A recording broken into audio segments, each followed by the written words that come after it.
Hello, I'm Luke. Welcome to the Urban Diabetes Network. The network that puts your health first. Controlling your diabetes and health with knowledge. Make sure you subscribe to our channel, and after you subscribe, click the bell icon to the right so you will be notified every time we upload a new informative video. And if you are interested in diabetes prevention, diabetes reversal, or just looking for an all-natural way to get healthy, make sure you visit the link in the description of this video. And thanks for watching. Let's get into today's video topic. How is diabetes managed? Before the discovery of insulin in 1921, everyone with type 1 diabetes died within a few years after diagnosis. Although insulin is not considered a cure, its discovery was the first major breakthrough in diabetes treatment. Today, healthy eating, physical activity, and taking insulin are the basic therapies for type 1 diabetes.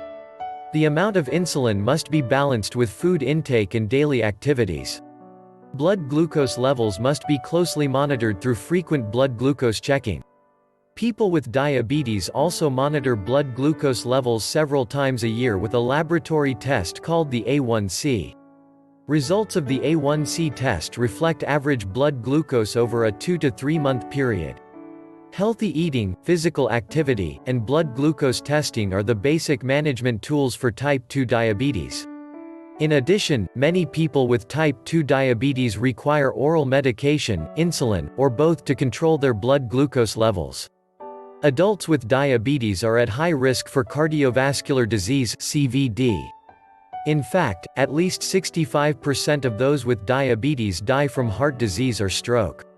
Managing diabetes is more than keeping blood glucose levels under control. It is also important to manage blood pressure and cholesterol levels through healthy eating, physical activity, and use of medications, if needed. By doing so, those with diabetes can lower their risk. Aspirin therapy, if recommended by the health care team, and smoking cessation can also help lower risk.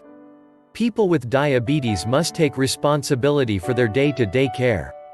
Much of the daily care involves keeping blood glucose levels from going too low or too high. When blood glucose levels drop too low, a condition known as hypoglycemia, a person can become nervous, shaky, and confused. Judgment can be impaired, and if blood glucose falls too low, fainting can occur.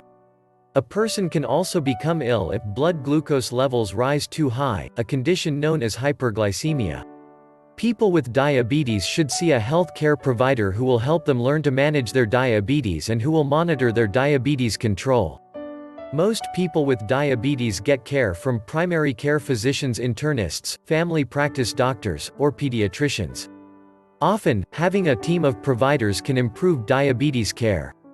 A team can include a primary care provider such as an internist, a family practice doctor, or a pediatrician. An endocrinologist, a specialist in diabetes care.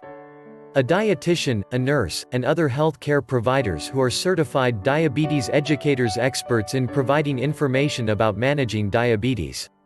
A podiatrist for foot care. An ophthalmologist or an optometrist for eye care. And other health care providers, such as cardiologists and other specialists. In addition, the team for a pregnant woman with type 1, type 2, or gestational diabetes should include an obstetrician who specializes in caring for women with diabetes. The team can also include a pediatrician or a neonatologist with experience taking care of babies born to women with diabetes. The goal of diabetes management is to keep levels of blood glucose, blood pressure, and cholesterol as close to the normal range as safely possible. A major study, the Diabetes Control and Complications Trial (DCCT), sponsored by the National Institute of Diabetes and Digestive and Kidney Diseases (NIDDK), showed that keeping blood glucose levels close to normal reduces the risk of developing major complications of type 1 diabetes. This 10-year study, completed in 1993, included 1,441 people with type 1 diabetes. The study compared the effect of two treatment approaches: intensive management and standard management, on the development and progression of eye, kidney, nerve, and cardiovascular complications of diabetes. Intensive treatment aimed to keep A1C levels as close to normal 6% as possible. Researchers found that study participants who maintained lower levels of blood glucose through intensive management had significantly lower rates of these complications. More recently, a follow-up study of DCCT participants showed that the ability of intensive control to lower the complications of diabetes has persisted more than 10 years after the trial ended. The United Kingdom Prospective Diabetes Study, a European study completed in 1998, showed that intensive control of blood glucose and blood pressure reduced the risk of blindness, kidney disease, stroke, and heart attack in people with type 2 diabetes. Are you looking for a natural healthy way to help you cope with your type 1 or type 2 diabetes? Click the link in the description.